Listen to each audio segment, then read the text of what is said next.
یہ ماہ ذوالحج کے دن ہیں اور یہ اولاد کے لیے خصوصی قبولیت کے دن ہیں۔ یہ دعا آج پڑھیں اور اس دعا میں میری اولاد کی جگہ پر اپنے بچوں کا نام لے۔ بسم اللہ الرحمن الرحیم۔ اس دعا کے ساتھ کہ اے پروردگار، میری اولاد کو اس حال میں مجھے عطا کیا جب میں بہت ناتواں تھا، اسی لیے میری اولاد کو اپنے پناہ میں رکھنا، کیونکہ میں ان کو پناہ دینے میں طاقت نہیں رکھتا۔ اے پروردگار، میری اولاد کو ہر برائی، شر اور نقصان سے محفوظ فرما۔ اے خدا، میری اولاد کو ہر بیماری سے محفوظ فرما۔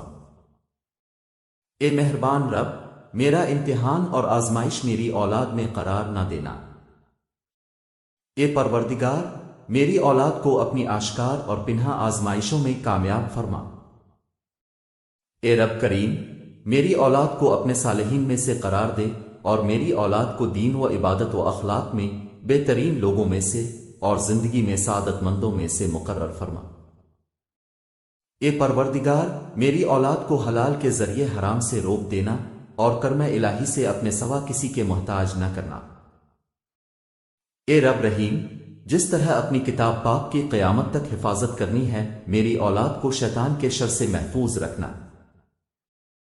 اے مہربان رب، اپنے پاکیزہ ترین بندوں کے ساتھ دوستی اور قرب اور اپنی ذات پر توکل میری اولاد کو نصیب فرما۔ اے پروردگار، وہ تمام بیماریاں جو روح و جسم کو نقصان پہنچاتی ہیں، میری اولاد سے دور فرما اور اپنے ارادہ خیر کے ذریعہ مجھے توفیق فرما کہ میں اپنے بیٹے کے لیے بہترین امیدیں اور آرزوئیں کروں اور ان دعاؤں کو قبول فرما۔ اے پروردگار، مجھ تک میری اولاد کا احسان اور نیکی میری اپنی زندگی میں مجھے نصیب فرما اور ان کی دعاؤں کے ذریعے مجھے موت کے بعد خوشی اور سکون عطا فرما۔ اے رب، اے رحمان، اے رحیم، میں اپنے بچوں کو جو میرے جگر کا ٹکڑا ہیں تیرے سپرد کرتا ہوں۔ جس وقت وہ میری نظروں سے اوجھل ہیں، وہ تیری نگاہ کے سامنے ہیں، انہیں اس عظمت کے ساتھ محفوظ فرما جو تیرے شان میں ہے۔ آج وہ دن ہے کہ جس میں والدین کی دعا اولاد کے حق میں قبول ہوتی ہے۔ اے پروردگار، وہ جو میری زبان سے نہیں نکلا لیکن تیری حکمت و علم سے پوشیدہ نہیں ہے، وہ عطا فرما۔